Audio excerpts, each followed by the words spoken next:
One summer moment can change a child's life. Through Toys for Tots Give and Go initiative, your support provides books, games, toys, and outdoor adventures that spark curiosity, creativity, and a love of nature. Whether it's fishing, learning a new sport, reading under a tree, or playing with friends, these moments build confidence and lifelong memories. For too many children, those moments never come. You can help change that this summer. Visit toysfortots.org. Toys for Tots, delivering hope beyond the holidays. The James Golden Show on the Red Apple Podcast Network.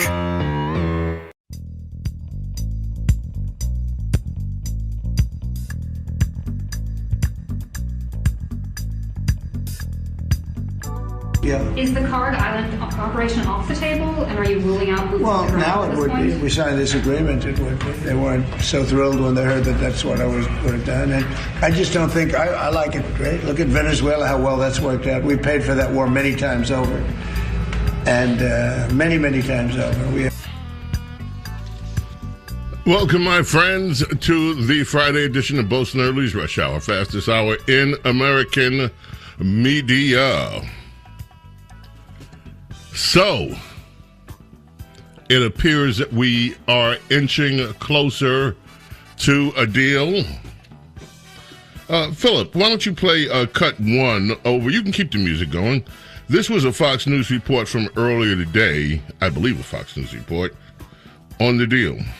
Right, we've got a new statement now on social media from the Iranian Foreign Minister, Saeed Arghachi, who says the Islamabad Memorandum of Understanding has never been closer pending its finalization. The media should refrain from entering speculation about its content in line with our responsible and transparent approach.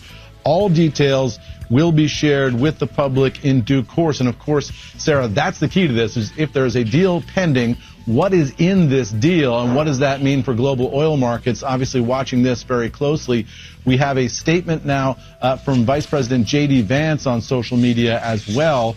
And he is also urging people to hold off on assuming what's in this deal based on what's been in the media so far from Iranian leaks. The vice president very frustrated with that. He says, I'm seeing a lot of fake information about a potential deal to reopen the strait and end Iran's nuclear weapons program. First, the Iranians are not receiving any cash and no funds are being released for simply signing a deal or attending a meeting.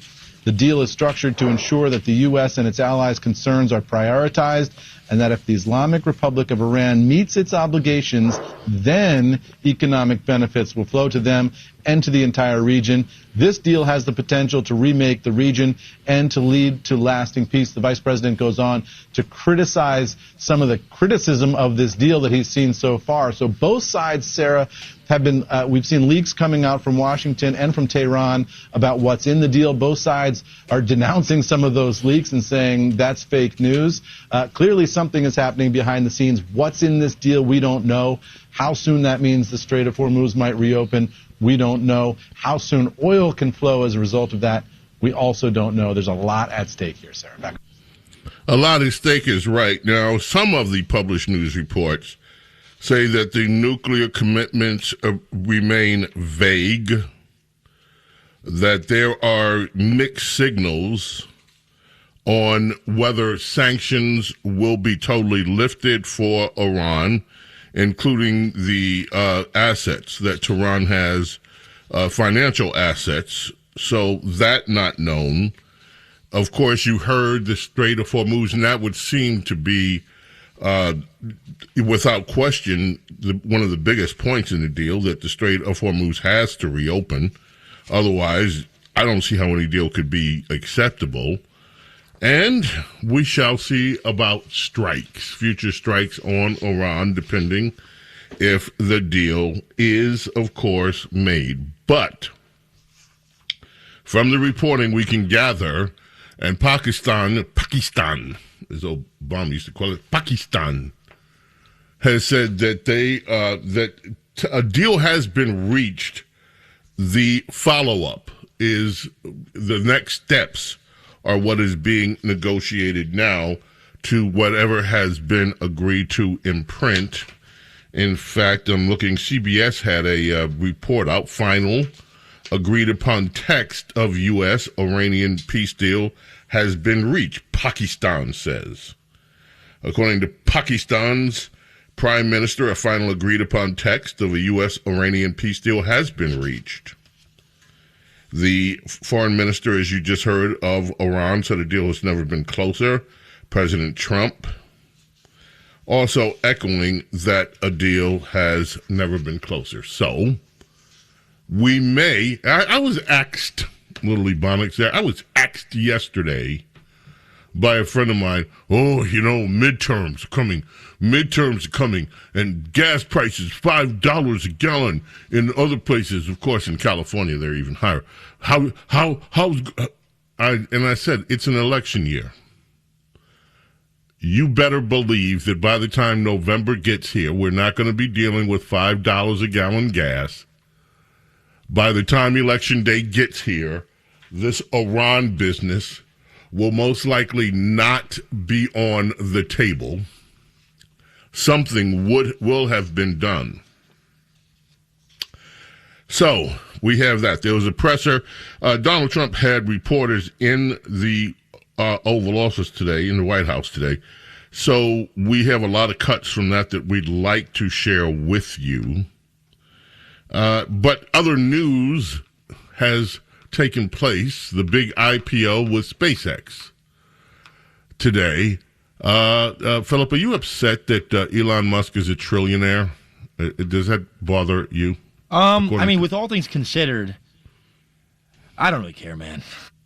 Oh, you don't care. Vincent, are you beside yourself with angst and anger that Elon Musk may be the world's first trillionaire? He earned it. Who cares? TJ, you upset that Elon Musk is a trillionaire? Could be, on paper at least, he's a trillionaire today. My life hasn't changed. Your life hasn't changed. Well, Elizabeth Warren has issued and posted that this is a wake-up call, that we should all be very, very concerned, a wake-up call. Elon Musk is a trillionaire, a wake-up call. So if you have been sleeping, perhaps you might want to wake up and realize that the world has a trillionaire. How that will affect your life, I don't know. I agree with all three of the sentiments that we heard from Philip, from Vincent, from TJ. Doesn't affect my life. He earned it. No, it doesn't affect my life. Good for him. Good for him. He's got $1 trillion. Good for him on paper. And for what is unreported from that Elizabeth Warren is not discussing is that because of what has happened, the IPO of SpaceX, from what I read, yielded close to, and I don't find the exact figure if someone wants to, close to, yes, here it is, $173 per share, which valued the company at just over $2.2 trillion. Now, one thing, what goes up usually comes down. And so people bought in on the anticipation that they're going to become millionaires or billionaires, some people. But the valuations, we had a great guest on the program during the week, Tom Lamming, otherwise known as Tom Bond, and he explained the whole valuations of this particular deal. And what he said, those that are going to really make money on this have made money already. They're the people that invested in SpaceX before it took off to become a public sharing company. And from here, people making a lot of money based on these stock prices very quickly it's not going to happen very quickly. But some of those that will make money, there will be a new slew of millionaires that happen, and those would be some of the employees who have been with SpaceX, who were granted stock shares. And you know what I say to them? Congratulations. Spend it wisely. Hopefully, you don't live in blue cities where Democrats will tax the money that you have earned right from you to take it to spend on things that are their priorities, like illegal immigration or any number of the other products that have yielded nothing but fraud. So hopefully, congratulations to the new class of millionaires. Hopefully you live in states and cities that won't tax your earnings and rob you of your wealth. Congratulations. World Cup. FIFA, or whatever it is. I've never been to a soccer game. Probably won't go to a soccer. I wouldn't mind if somebody gave me soccer tickets and I had nothing else to do. Highly unlikely. If my sock drawer was fully organized and the underwear drawer was fully organized and clean, and I had nothing to do that day, and they said, "Do you want to go to a soccer game?" I might go. Yeah, so yeah. You sound like a big fan. I don't dislike soccer. I don't. It doesn't sound like you really like it very much, does it, Bo? No. Okay. I don't. Yeah. I mean, I don't dislike it. When they tried to indoctrinate us in school with soccer, we were in that age. I was in that age group where we resisted because it was just like, we want to play football. We knew how to play football. We were playing baseball back then. Back then, baseball was still popular. And so they tried to start indoctrinating us to play soccer. And you have to start bouncing balls on your head. We were a little bit old for that. It didn't work. Nobody wants to look like a loser when you're in middle school or when you're in high school. Do you want to look like a loser trying to play some new sport that you've never played, bouncing balls on your head, looking stupid, trying to do some sideway? Now, I will say this. The people that excel at it, when you watch them, what they're able to do, it's incredible. But they've been playing it since they were kids, and they know what to do with it. For us, it was like, oh, hell no, I'm not doing nothing. Go play some football. I know how to tackle somebody. And we used to play tackle in the street. And we didn't have, all the protection. We used to just play. And we used to play football. It would be cold. We'd all be frostbitten. And, in New York, in the wintertime, we would play in the wintertime in the park. The ground was frozen, and we would still play tackle. And it was a badge of honor to rough people up.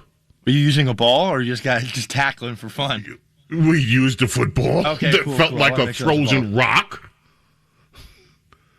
But we had a ball. We had a blast. So we weren't big soccer people. But I don't dislike soccer. But anyway, apparently this world, now you have to help me because I don't know this stuff. Apparently this World Cup thing doesn't happen every year, right? It happens every 4 years or something like that. Olympics. It's like the Olympics. Kind of, yeah. Now, would you go to Guadalajara to see South Korea and the Czech Republic play a game of soccer? I don't think I would. I don't know. Negatory? Okay. Because there's a big article today. World Cup jubilation in Mexico City. Packed stadium roared to host the victory. But in the second game, empty seats visible throughout the stands in Guadalajara for South Korea's 2-1 win over the Czech Republic. And that's another thing. You sit all game. I guess this thing goes on 2 or 3 hours.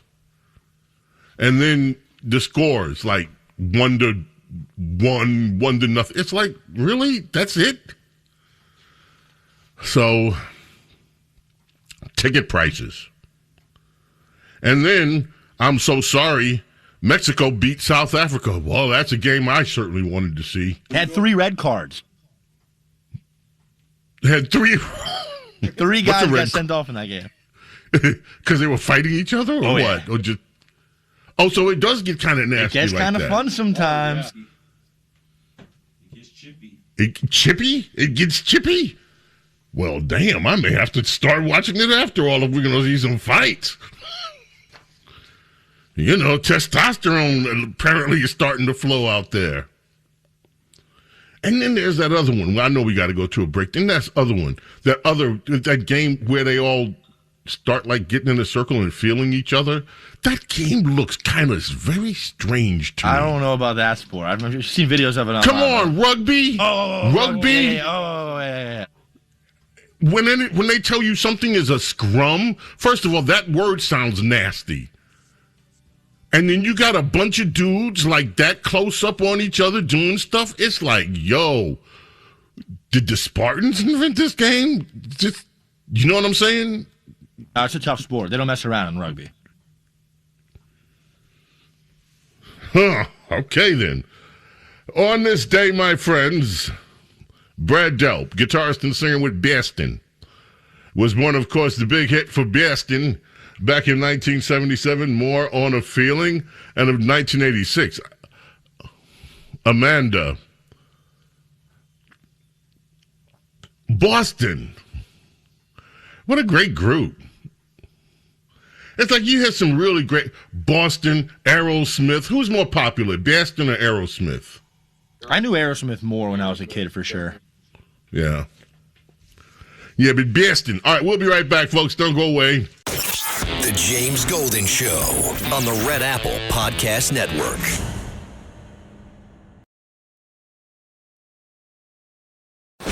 The James Golden Show. Entertaining and informative on the Red Apple Podcast Network. And, ladies and gentlemen, you know Sunday is UFC Day. You might not. Freedom at the White House. Here's Secretary of State Marco Rubio commenting on it. We're really excited about Sunday. We're never going to see anything like that again, guys, ever. I was there late last night. They were testing the pyrotechnics. I'm not going to give away anything other than to say they work. It was good. I'll talk over you. Secret Service wasn't as excited by the explosions, but everybody else. And what they built out there was phenomenal. Yes. We'll never see it again. Although the president's threatening to leave it permanently. You heard that, right? He's threatening to leave the. Just don't know. Maybe we'll just host weekly fights between people and politics, and settle our scores that way. But all kidding aside, Sunday is an unbelievable, historic. Sunday, keep it right here, wherever you listen to. We're going to cover part of it. Greg Kelly's going to be down there. Keep it here. Don't go away. We'll be right back. The James Golden Show on the Red Apple Podcast Network. The James Golden Show. Entertaining and informative on the Red Apple Podcast Network. 2006. Prince receives a Webby Lifetime Achievement Award. Why? Because of his visionary use of the internet. He was the first major artist to release an entire album. That would be the Crystal Ball album, exclusively on the internet. Now, that doesn't seem like a big deal now, because everybody releases their EPs and their stuff. But back then, it was the old model. You release, you hope some radio station picks it up and plays it. You do the whole, nope, he went straight to the internet with the Crystal Ball album back in 1997. And for that, the Webbies gave Prince an award in 2006. All right, let's run through some. Princess Diana, I can't wait to catch up with her tomorrow. Lady Benedict texted me during the break. Well, it's kind of I could do it snarky. I don't think she meant to be snarky, but I could do it snarky, just for the hell of it. We were talking about Elon Musk. Kevin has stepped in. Kevin, are you upset that Elon Musk is a trillionaire today? I mean, at this point, what's the difference? Once you break, 500 billion, it's like playing with Monopoly money at this point. Trillion, 900 billion, it doesn't matter anymore. It's literally just a number. You might as well say you have a gajillion dollars or a zillion. It sounds made up to me. I don't care. Well, Elizabeth Warren's riding in some car. She issued a video. Elon Musk just became the world's first trillionaire. This needs to be a wake-up call. Needs to be a wake-up call. And that was like, it doesn't matter. Well, Lady Benedict said, it does affect our lives. I'm going to do it snarky, even though she didn't read it that way. It does affect our lives. Don't say it doesn't affect. It does affect our lives because he's doing some really great things regarding Starlink and the neurotechnology he's invested in, the environment, all of our futures and jobs. Yeah, he's doing great things. And thank you, Lady Benedict. You're right. It is a good point. But whether he's a trillionaire or, as Kevin said, a gajillionaire, what difference does it make to me? Or is a zillionaire? A zillionaire. I'm not spending any of that money. It's his bank account, not mine. And I'm not jealous. I don't feel offended that he's very wealthy. It's like when you see like a supermodel, like a runway model, and you go like, it's not even like, you never have a shot, you know? I mean, you might, but you just wouldn't. So you go, oh wow, you admire it like art. And with this, you'd have to just go, wow, that's a big number, you know? I can't even fathom having that kind of money. I'd become evil, I think, immediately. So the fact that he's not outright like a supervillain, Lex Luthor style, yet I'll give him credit for that because I'd probably let it get to my head absolutely immediately. Now, as for the supermodel comment that you just made, I'll have you know, when I was a young man and I was in my prime, I've seen the pictures. Yeah, you were. I'll take it. Yeah, I had the opportunity to go out with a few models that were fairly well known. In fact, in the music industry, some of them graced album covers, and they were very beautiful. And you know, one thing I found out, Kevin. It was a trying experience trying to have a conversation with about anything substantial besides what do I look like. Except one. This is I don't want to get into, I don't want to blow stuff, but I had a girlfriend whose girlfriend was Cindy Crawford. Now, that model, very, very smart woman, very accomplished in academia. I'm just saying. But that wasn't the normal. Lady Benedict said she doesn't like the way that I did her voice. I'm sorry, Lady Benedict. I'll do it again. See whether you like this better, Lady Benedict. Well, it doesn't really affect our lives because he's doing really great things like Starlink, like Neuro. He's invested in technology, the environment, and our futures. So there you go. All right. Lady Benedict, I keep begging her to come on the show, and she doesn't want to come on the show. She likes to just, but I read her messages anyway because they are so intelligently put together. Okay, Donald Trump at the White House today. Where do we begin? Let's start with the fisher people. I don't eat fish. I'm a vegetarian. I'm not a pescatarian. But I watch fishing shows because I like them, including the greatest the deadliest catch and all those things. I do. I like those shows. Don't eat the stuff. I don't eat meat, but I like hunting shows. Right? It's amazing. And then you see people do things that I could never do with animals. It's just horrible. I cringe. But I watch the shows anyway. So, the fisher people have been under assault in America. Those of you who fish for a living. Trump in the Oval Office today cut 7. Listen to this. Under the Obama-Biden administration's radical environmentalists drastically restricted access for fishermen in coastal communities. Hundreds of thousands of square miles of ocean was cut off for them. They can't fish. Other people could fish. They couldn't. These people weren't allowed to fish.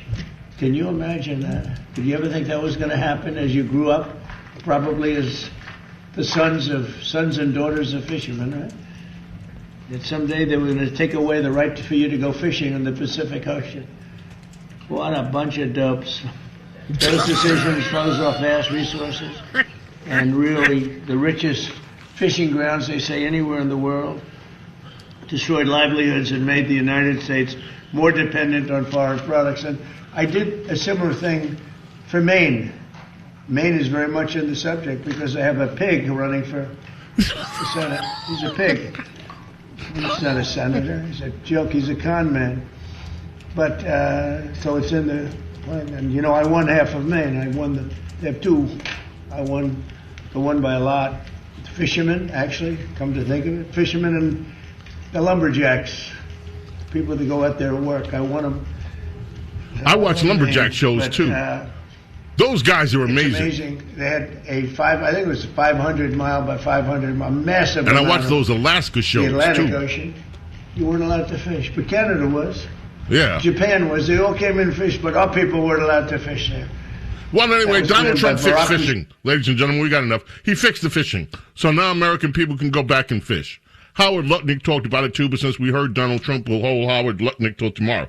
Okay, moving on. I love this next one. Somebody asked him, the Libonics there, to make sure I'm inclusive and reach out, do my outreach. Somebody asked him what happens if this socialist candidate wins down there in D.C. So let's listen to it. Cut 5. And I love this answer. Here in Washington, D.C., there's a Democratic primary for mayor. One of the two leading candidates, Janice Lewis-George, is running a Zoran Mandami campaign. It's focused on socialist policies. How would you feel if she emerges victorious in next Tuesday's Well, I wouldn't like it, and maybe we'd take back Washington, run it on the federal basis. We won't put up with it. We're not going to lose our businesses. By the way, Washington now is a safe, beautiful place. We had 22 fountains dug that are all working. Not one of them worked for years, for 25 years, 40 years, 58 years.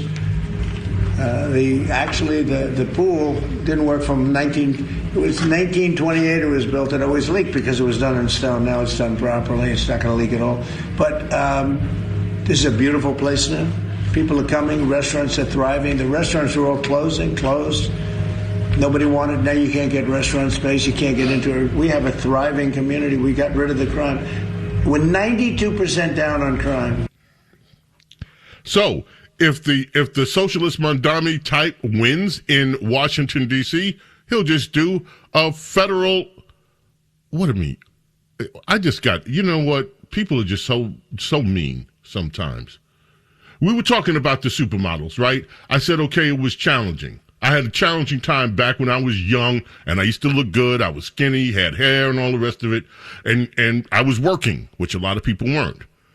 So I had the occasion to date one or two supermodels, and I said I had the conversation was difficult. So I get a text from a woman in Ohio. She knows who she is. I'm sure you weren't interested in the conversation anyway. Like, really? That's all I am? Just interested in one thing, because that's the implication. You're also a professional conversation haver. Definitely. Like, that's your job. So why would that's what you do. You have conversations with people. I wouldn't put it past you. You always have conversations with people. And even back when I was what's the male word for hoe? I was going to say whippersnapper, but well, yeah, okay, player. I wasn't one of those. Even I wanted conversation. Conversation is stimulating. And if you don't have if you don't have communication with a woman, what do you have? If you don't know how to be sensitive and to talk and to exchange ideas and to try to understand the nature of the loving relationship that hopefully you're engaged in, what do you have? What kind of man do these women think we are? That we're just one-dimensional beings. Every man in this room, and we've got men here, they're sensitive. I know, Kevin, because you on the air, you did Love Story. You talked about your relationship. I did, yes. This is 2026. Even when you were coming up, It wasn't the 1800s. Men were allowed to have feelings. We're allowed to be vulnerable. That's right. And get some. And it helps in any number of ways. Where were we? We're taking a break because we have the clip of the day coming up is where we were. I mean, don't be insulting to us men. We are sensitive, warm, affectionate, loving human beings. And if you do your part, ladies, you'll find out how sensitive we can be.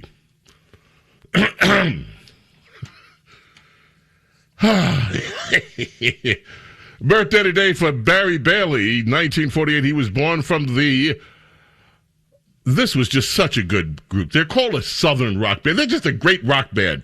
The Hotlanta Atlanta Rhythm Section. Coming back with the clip of the day. Keep it right here. Do not go away. The James Golden Show on the Red Apple Podcast Network.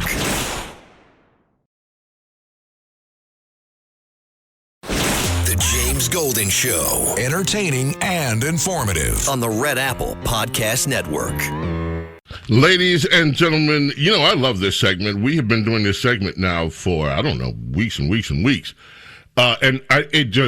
Every day there is something. You worry when you do a segment like this. What happens if I don't have anything good? Every day there's something. Today, ladies and gentlemen, I hope you're prepared for it. It is time. The clip of the day. You want to hear it. It's the clip of the day.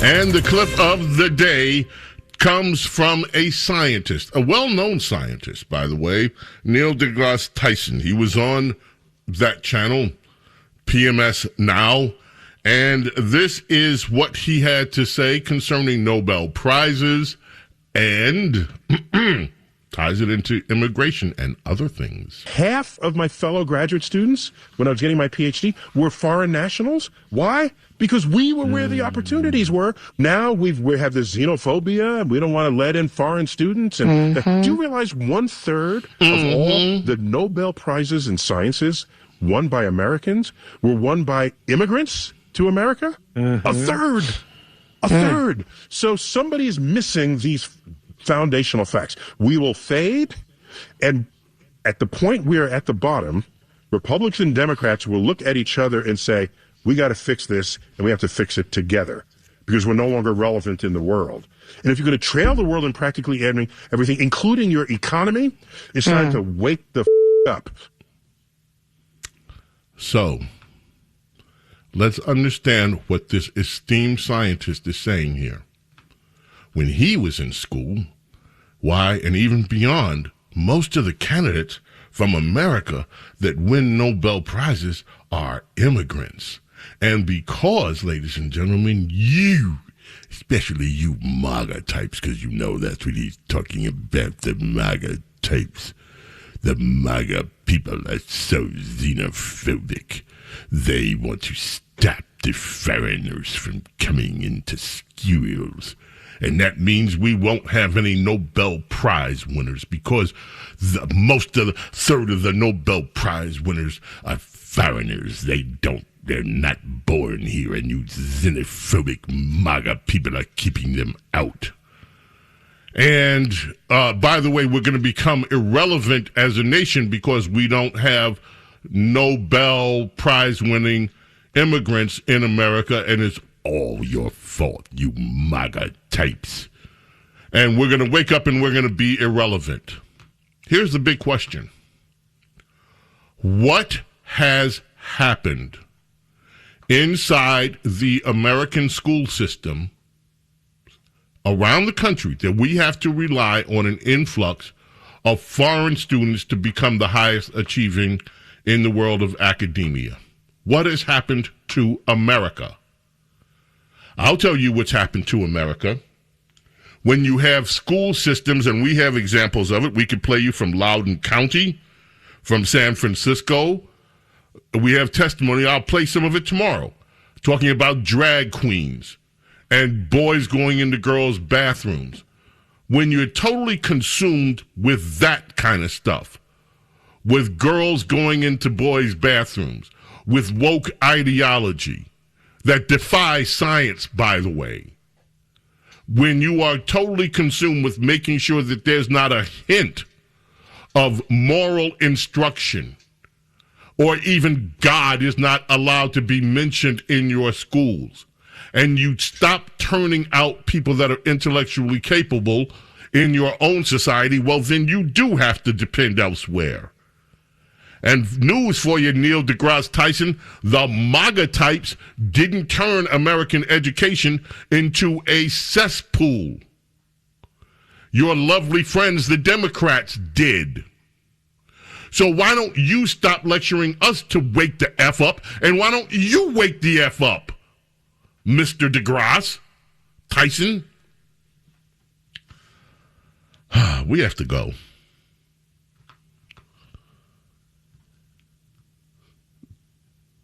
Today is the birthday of one of the greatest musicians in American music history. His name is Chick Corea. Jazz pianist, electric keyboardist, composer, worked with Miles Davis, Stanley Clarke, Bobby Farron, Return to Forever. He worked with Freddie Hubbard. He worked with so many people. The list could go on and on. He was just incredibly great. His music is incredibly great. Live forever. Passed away in 2021, age 79. Born in 1941. So we leave you today with the music of Chick Corea. May God bless, protect each and every single one of you, your families, and your loved ones. Love and gratitude for your being here with me, my friends, allowing me to be with you. God willing, we're back tomorrow, early in the morning, for the Saturday morning extravaganza. Until then, I bid you adieu.